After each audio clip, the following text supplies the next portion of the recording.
Reresik omah Panglimbang 5 menit dina ngat kliwon tanggal 9 November taun 2020 kapethik saka Injil Yohanes bab 2 ayat 13 tekan ayat 22. Aku nate odo-odo reresik omah ancasi sawise pirang-pirang taun kapiran omah iki arep dienggone meneh.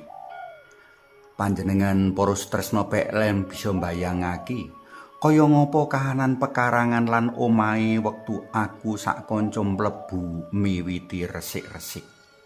Singupol latare kejaba jembrung saka maneka werna uwuh, sukete uga dhuwur-dhuwur ngluwi dengkul.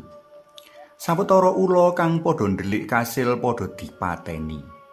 Dene kahanan jeron omah ora kalah mprihatinake. Sawang pating granceng ngrenggani ruangan-ruangan. Kejaba plafone jebol-jebol, banyu ngecembong ing kono kene, marga payon kang wis padha njepluk. Durung ambune bangke tikus tansaya nambahi munek-munek wetengku.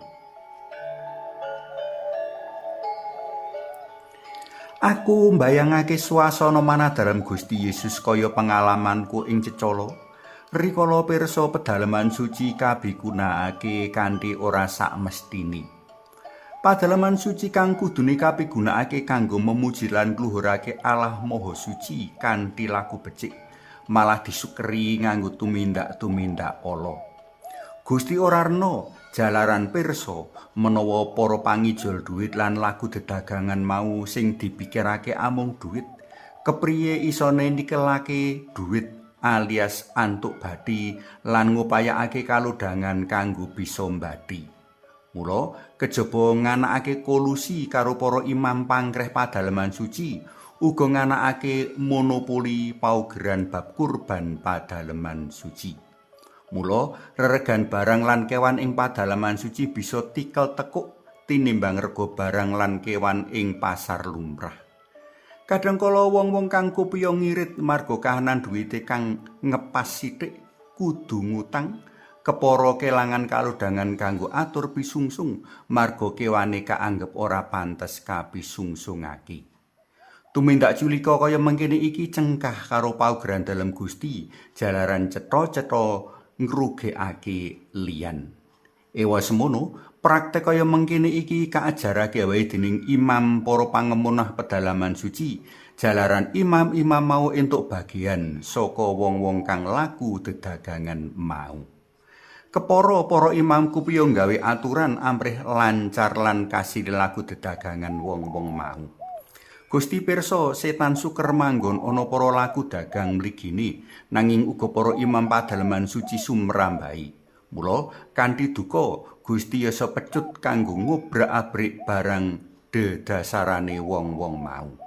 Saka tumindak dalem Gusti iki bisa kadudut piwulang bab wigatine darbe ati resik lan motivasi becik jroning pangibadah. Para tresna pelem kinasih pengetan pamberkatan Basilik Lateran dina iki prayoga dadi piling kita kabeh bab ancas tujuan kabangune omah ibadah. Omah ibadah kabangun ora kanggo ngujo kasrakan ngeruk bondo donya, ananging kanggo ngluhurake Gusti Kang Maha Suci.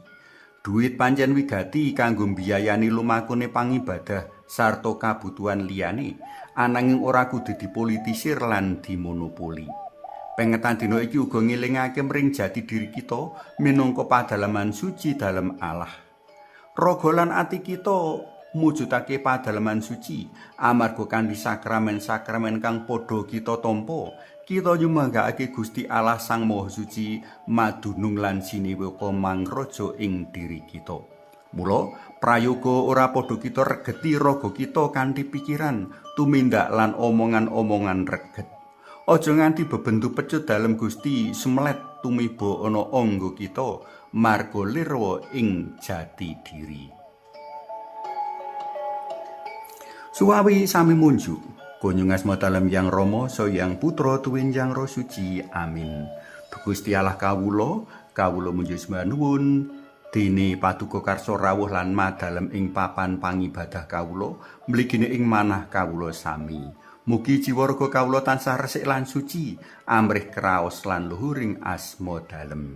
Amin. Konyung asma dalem Yang Rama Sang Putra tuwin Yang Roh Suci. Amin.